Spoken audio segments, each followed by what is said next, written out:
Jesus. Vamos dar início a mais uma live em nome do Senhor Jesus.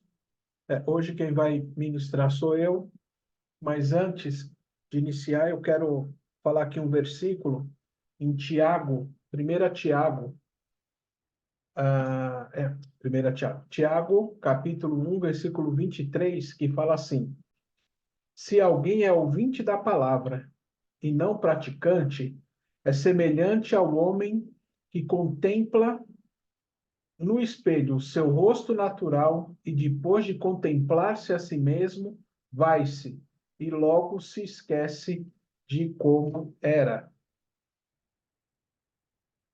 As palavras elas ficam vazias, né? Quando nós apenas ouvimos, nós não colocamos em prática o que nós podemos colocar. Amém? Eu quero ler aqui, para iniciar, João 15, do 13 ao 15, que fala assim: Ninguém tem maior amor do que este, de algum homem entregar a sua vida pelos seus amigos. Vós sois meus amigos, se fizerdes o que eu vos mando. Já não vos chamo servos, porque o servo não sabe o que faz o seu senhor, mas tenho-vos chamado amigos, porque todas as coisas que ouvi de meu Pai vos tenho feito conhecer. Amém? Tem um hino bem antigo, lá dos anos 60, 70, que a letra é mais ou menos assim. Eu estou com a letra aqui, mas eu não vou falar tudo. Fala assim: Conheci um grande amigo. Ele é filho de Deus Pai. O seu nome é Jesus Cristo. Nele a gente pode confiar.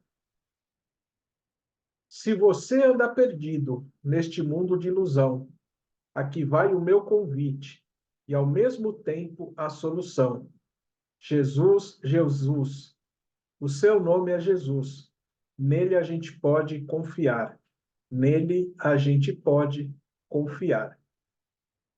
Jesus é meu amigo. E mostrou esse amor não só por mim, mas por você. Também se entregando para morrer na cruz. Ele não merecia a morte. Nós, ao contrário, a merecíamos e ainda merecemos. Contudo, ele pagou pelos nossos pecados. Sabe quando você vai com um amigo na padaria e na hora da conta fica aquela coisa? Deixa comigo. Aí o outro responde que nada, essa é minha. Foi assim com Jesus. A morte estava lá no caixa dessa padaria. Jesus olhou para nós e disse: Essa é comigo. As pessoas, em geral, que ficam longe de Deus, elas nos questionam: como pode um Deus permitir 2 guerras mundiais em menos de 50 anos de intervalo? Fora todas as guerras que existiram desde quando o homem é homem. Que Deus é esse que permite que países invadam outros com a desculpa de salvar esse povo do pecado, de dizimar algumas culturas para impor uma outra, uma cultura que não era daquele povo, como se... Aí, vou dar aqui o exemplo do Brasil, né? Como se quando os portugueses chegaram, aqui era uma reprodução do Éden. Como se aqui não existissem guerras, tribos conquistando umas às outras, tribos escravizando umas às outras. A questão que eu quero colocar aqui é que se não fosse para Deus nos dar o livre-arbítrio, ele não teria nos criado. Por quê? Pensem comigo. Agora eu vou ler um trecho aqui de Apocalipse para nossa reflexão. Apocalipse 4, a partir do 6. Diante do trono havia um mar de vidro, semelhante ao cristal.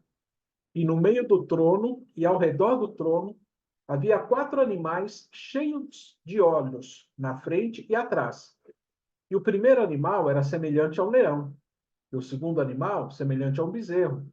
E o terceiro animal tinha uma face como a de um homem, e o quarto animal era semelhante à águia voando.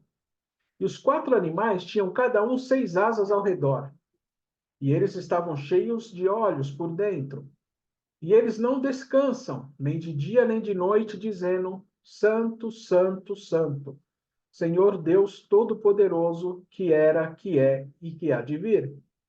E quando os animais dão glória e honra e graças àquele que está sentado ao trono, o que vive para sempre e sempre. Se não fosse pelo livre-arbítrio,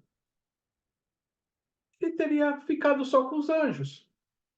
Os anjos, Deus fez uma quantidade específica, né? E quando a terça parte caiu, né, ele não fez mais anjo, ou pelo menos eu não achei nenhum lugar, nenhuma referência que dissesse que ele repôs, entre aspas, né, os anjos caídos.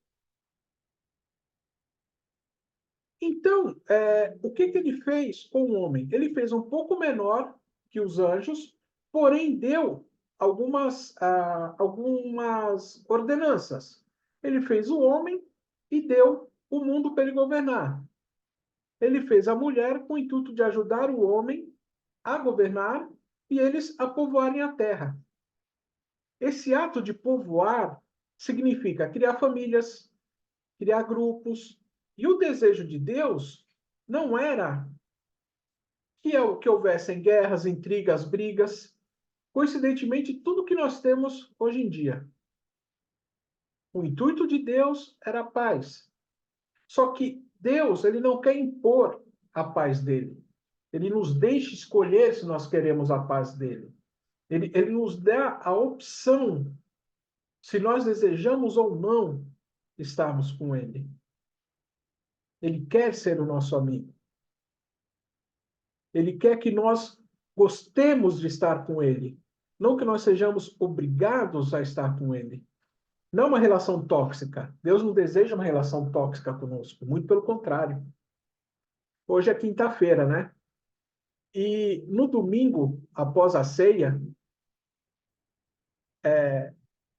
que teoricamente seria, né, numa quinta, porque o calendário judaico ele tem algumas particularidades, mas se você pensar na quinta como a noite da ceia, logo após esse, esse acontecimento, Jesus ia sendo traído.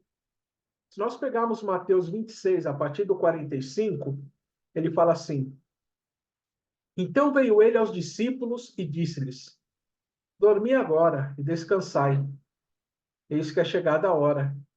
E o Filho do Homem está sendo traído pelas mãos dos pecadores. Levantai-vos, vamo-nos, eis que é chegado aquele que me trai. E enquanto ele ainda falava, eis que veio Judas, um dos 12, e com ele uma grande multidão, com espadas e bastões, da parte dos principais sacerdotes e dos anciãos do povo. Então, o que o traía lhes deu um sinal dizendo: Aquele que eu beijar é ele.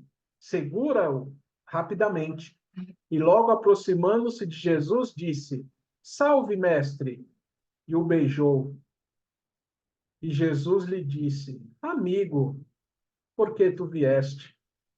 Então, aproximando-se eles, lançaram mão de Jesus e o prenderam. Certa feita, eu estava assistindo um vídeo sobre algumas comprovações científicas de passagens bíblicas, né? Não são esses vídeos não são muito famosos, porque não querem que esse conhecimento se espalhe. Mas se vocês procurarem na internet, vocês vão achar várias comprovações científicas em relação à Bíblia. E isso, como é que eu posso falar? Não sei se é o termo correto, mas isso envergonha vários cientistas, porque eles ficam assim: como pode? Mas não é possível. Eu não entendo. Né? E isso fica restrito só às revistas científicas e não é espalhado para a humanidade. Porque quando a gente tem o conhecimento, a gente pode olhar melhor para Jesus. Antigamente, quando a missa era em latim e o padre ficava de frente à cruz, de costas para o povo, O povo era obrigado a acreditar. Agora, depois que Martinho Lutero traduziu a Bíblia e nos deu a oportunidade de lermos, nós podemos ter um contato direto com Deus. Então, quando eu estava vendo esse vídeo, né, no final, o rapaz ele deu um bônus, entre aspas, né, e ele falou mais ou menos assim: a cruz, ela era feita sobre medida para quem ia usá-la. E para Jesus deram a cruz que era de Barrabás, pois tinha sido feita para Barrabás, não para Jesus. Barrabás era fisicamente maior que Jesus. E quando foram colocar o segundo prego no braço dele, esticaram tanto que deslocaram seu braço para ajustar o tamanho. A cruz não era para ele, mas era para nós, né? E uma curiosidade, não havia tempo de preparar outra cruz, porque entre a prisão e a crucificação foram menos de 24 horas. Jesus foi preso após a quinta, né? Seria hoje, entre aspas. Teve dois julgamentos, um religioso perante o Sinédrio e outro político perante Pilatos. Foi condenado e levado ao Monte Calvário e expirou. Tudo isso até sexta-feira às 15 horas. Porque os homens tinham medo de que o povo se revoltasse. Os mestres, né, judaicos, eles tinham medo. Se dessem tempo para Jesus se defender, que o povo ia mudar de ideia. E aí, repetindo, né, o que eu li acima de João 15, 13, ninguém tem maior amor do que esse, de um homem entregar a sua vida pelos seus amigos. Amizade é algo tão importante que o próprio Deus reconhece ter amigos entre os homens. Abraão, pai da fé, foi reconhecido e chamado de amigo de Deus pelo próprio Senhor, em Isaías 41, 7 até o 10. Então, o carpinteiro encorajou o ourives, e o que uniformiza com o martelo, ao que golpeou a bigorna, dizendo: isso está pronto para a solda. E ele fixou com pregos de forma que não se mova. Porém, tu, Israel, és meu servo, Jacó, a quem eu tenho escolhido, a semente de Abraão, meu amigo. Tu, a quem eu tenho tomado desde os confins da terra, e te chamado dentre os principais homens daquele lugar, e disse a ti: tu és meu servo, eu tenho te escolhido, e não te rejeitarei.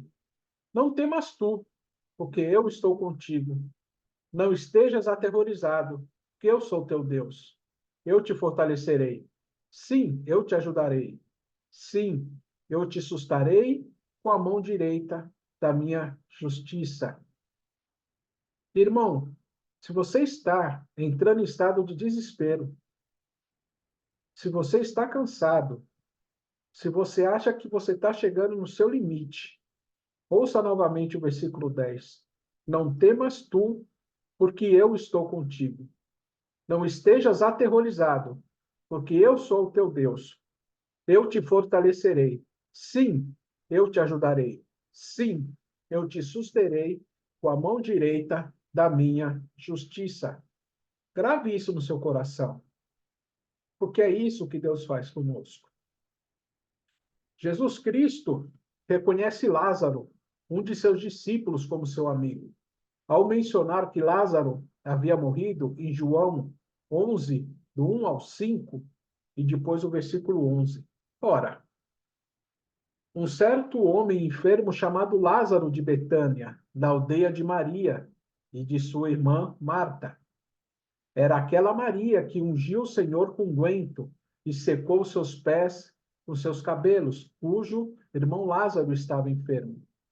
Portanto, suas irmãs enviaram até ele, dizendo: Senhor, eis que está enfermo aquele que tu amas. E quando Jesus ouviu isso, ele disse: esta enfermidade não é para a morte, mas para a glória de Deus, para que o Filho de Deus seja glorificado por ela. Ora, Jesus amava Marta e a sua irmã e a Lázaro. Aí o versículo 11. Essas coisas ele falou, e depois disso ele lhes disse: nosso amigo Lázaro dorme, mas eu vou, para que eu possa despertá-lo do sono. Um amigo exorta, e somos exortados por nosso amigo através da palavra. Em vários locais da Bíblia, quando lemos, somos repreendidos. Mas um amigo repreende não para colocar para baixo, mas porque ele nos conhece. Veja alguns versículos que eu vou usar como exemplo. Provérbios 27, 5 e 6. Melhor é a repreensão aberta do que o amor secreto. Fiéis são as feridas de um amigo, mas os beijos de um inimigo são enganosos. Provérbios 17, 17. Um amigo ama em todo o tempo, e na adversidade nasce um irmão. E para encerrar, pedindo para os irmãos abrirem os microfones para que nós tenhamos um período de oração. Provérbios 18, 24.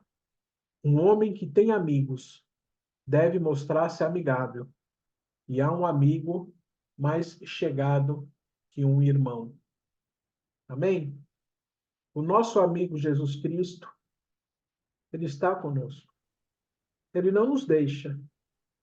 Às vezes, nós discutimos com um amigo e uma amizade de anos, ela é desfeita por uma discussão boba. E aí, às vezes, ficamos anos sem vê-los. Às vezes acontece isso, né? Quando nós nos desviamos da igreja, quando nós nos desviamos do caminho. Às vezes nós ficamos anos, né? Fora, longe, fazendo tudo que não presta, tudo que nós sabemos que é errado. Mas aí, um belo dia, nós sentimos uma mão no nosso ombro, nos abraçando, né? A mão direita dele passa pelas nossas costas, pega o nosso ombro direito, nos puxa, nos dá uma sacudida, fala, amigo, vamos, vamos voltar para casa? E aí nós voltamos. E aí nós estamos juntos. Esse é o nosso amigo. Né? Daqui a pouco, hoje é quinta, né? Daqui a pouco ele vai ser traído. Ele vai receber uma coroa de espinhos. E ele suportou, porque ele sabia que se ele não fizesse isso, não haveria salvação para nós. Amém, irmãos?